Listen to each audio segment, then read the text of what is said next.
എല്ലാ പ്രേക്ഷകർക്കും filmy things എന്ന യൂട്യൂബ് ചാനലിലേക്ക് സ്വാഗതം.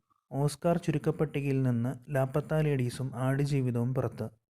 ഇന്ത്യയുടെ ഔദ്യോഗിക എൻട്രിയായ ലാപത്ത ലേഡീസ് ഓസ്കാർ നോമിനേഷൻസിൽ നിന്ന് പുറത്തായി. വിദേശ ചിത്രത്തിനുള്ള മത്സര വിഭാഗത്തിൽ ചിത്രത്തിന് ഇടം നേടാനായില്ല. ആമിർ ഖാൻ നിർമ്മിച്ച് കിരൺ റാവു സംവിധാനം ചെയ്ത ചിത്രമാണ് ലാപത്ത ലേഡീസ്. UK-യുടെ ഔദ്യോഗിക എൻട്രിയായ ഹിന്ദി ചിത്രം സന്തോഷ് പട്ടികയിൽ ഇടം നേടി. വിവിധ രാജ്യങ്ങളിൽ നിന്നുള്ള 15 സിനിമകളാണ് ഷോർട്ട് ലിസ്റ്റിൽ ഉൾപ്പെട്ടത്. Documentary, makeup and hair styling, music, original score തുടങ്ങി 10 വിഭാഗങ്ങളിൽപ്പെട്ട സിനിമകളുടെ ചുരുക്കപ്പട്ടികയും അക്കാദമി പുറത്തുവിട്ടു.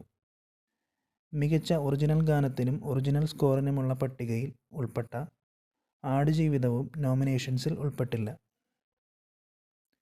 ജനുവരി 17 നോമിനേഷൻസ് പ്രഖ്യാപിക്കും. മാർച്ച് 2 ഓസ്കാർ പ്രഖ്യാപിക്കുന്നത്.